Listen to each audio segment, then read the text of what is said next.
Hi all जय जगन्नाथ।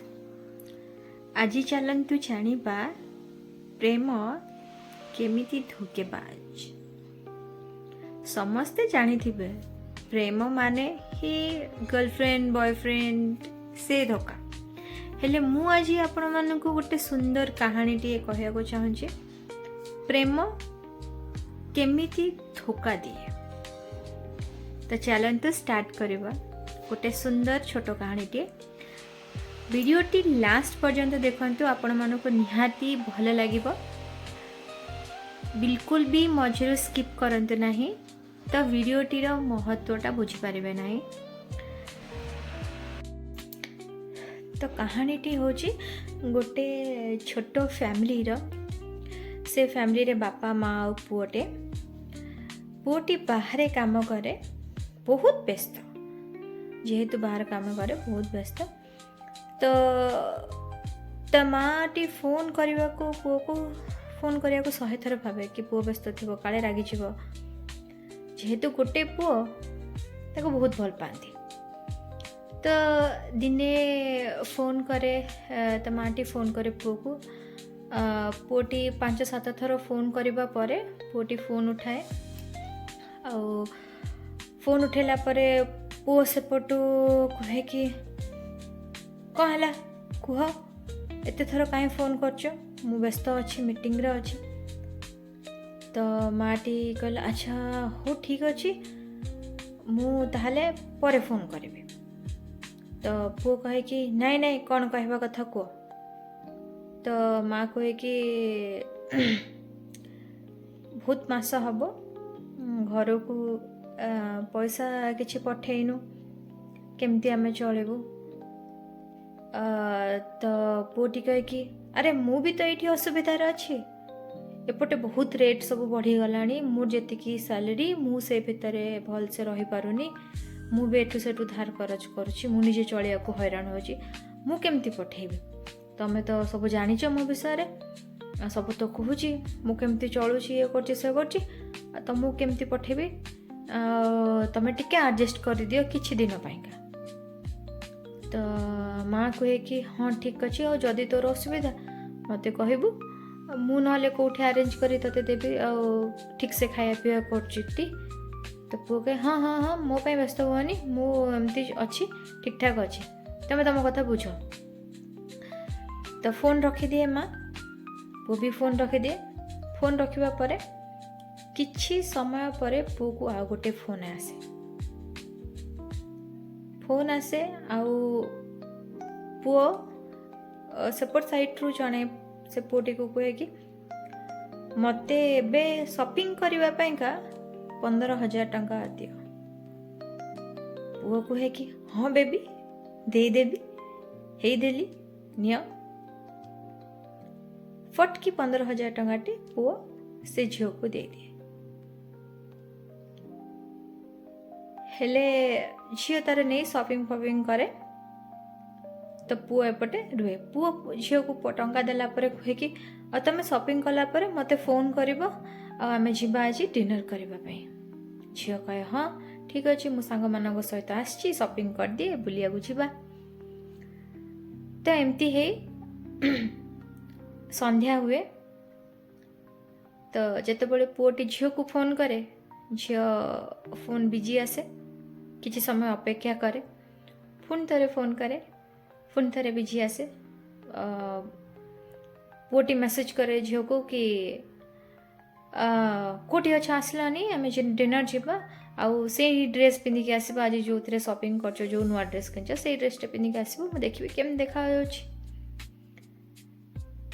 तो झियोटी phone टाको काटिदेवा पूर्वर कहे कि मु आज जापरिनी मु आज व्यस्त अच्छी कौन पाई ना मो सांगर गोटे बर्थडे अच्छी मते से बहुत फोर्स करछि मु जापरिनी।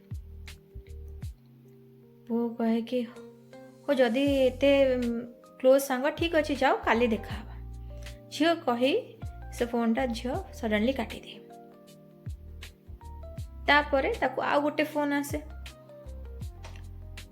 आ गोटे फोन आसिया परे गोटे सांगटी फोन करे ताको कहे कि सांग तांकरी ଘର ପାଖର ଗୋଟେ ପିଲା ସ୍କୁଲ ବେଳର ସାଙ୍ଗ ଫୋନ୍ କରେ, ତାକୁ କୁହେ କି ଆରେ ସାଙ୍ଗ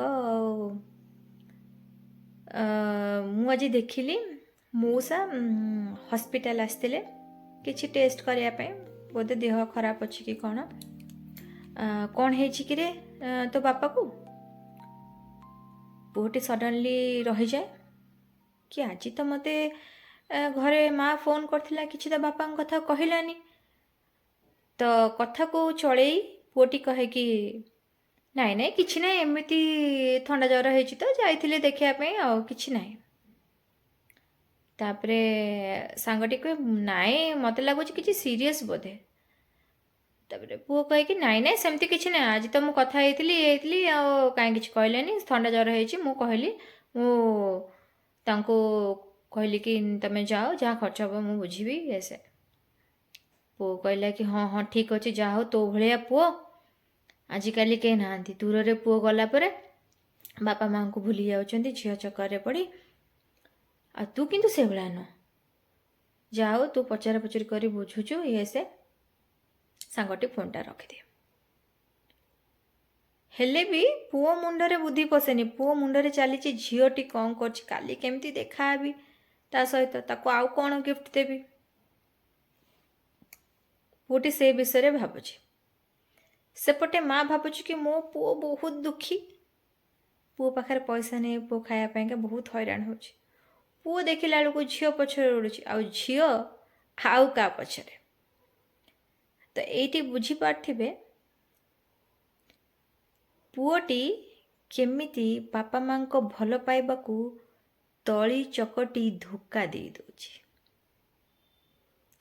ତ ପ୍ରେମ ଖାଲି ଗୋଟେ ପୁଅ ଆଉ ଝିଅ ଭିତରେ ହେଇକି ଧୋକା ହୁଏନି, ଗୋଟେ ମା ବାପାର ସହିତ ଗୋଟେ ସନ୍ତାନ ସହିତ ହେଇକି ବି ଧୋକା ହୁଏ। ଆଜିକାଲିକା ଜେନେରେସନର ପିଲାମାନେ ବାପା ମାଆଙ୍କୁ ପଚାରୁନାହାନ୍ତି କି କିଛି ବି କରିବା ପୂର୍ବରୁ ସେମାନଙ୍କର ସଜେସନ୍ ବି ନେଉନାହାନ୍ତି। ସେମାନେ ସେମାନଙ୍କ ୱାର୍ଡ଼ରେ ଆଜିକାଲିକା ଜେନେରେସନ୍ ମାନେ ସେମାନଙ୍କ ୱାର୍ଡ଼ରେ କହୁଛନ୍ତି, ବାପା ମାଆଙ୍କୁ କହୁଛନ୍ତି କି ତମେ ଆମ ପାଇଁ କଲ କ'ଣ। ସେଇ ପିଲାମାନଙ୍କୁ ମୁଁ କହିବାକୁ ଚାହୁଁଛି, ବାପା ମା ଯଦି ତମ ପାଇଁ କିଛି କରିନାହାନ୍ତି, ତାହେଲେ ତମେ ସେଇ ଗାଁରୁ ଆସି ସହରରେ କେମିତି ଚାକିରି କରୁଛ, କେମିତି ଗାଡ଼ି ଧରି ବୁଲୁଛ, କେମିତି ଡ୍ରେସ୍ ପିନ୍ଧୁଛ। ଠିକ୍ ଅଛି, ତମେ ଚାକିରି କରୁଛ ବୋଲି ସେଇଟା କରିଛ, ହେଲେ ଚାକିରି କରିବା ପଛର ରିଜନ୍ଟା କ'ଣ? କିଏ ତମକୁ ପଢ଼େଇଲା? କିଏ ତମକୁ ଛୋଟରୁ ମଣିଷ କଲା? କିଏ ତାର ନିଜର ସବୁ ସୌକିନ ପୁରା ନ କରି ତମମାନଙ୍କୁ ଅଜାଡ଼ି ଦେଲା?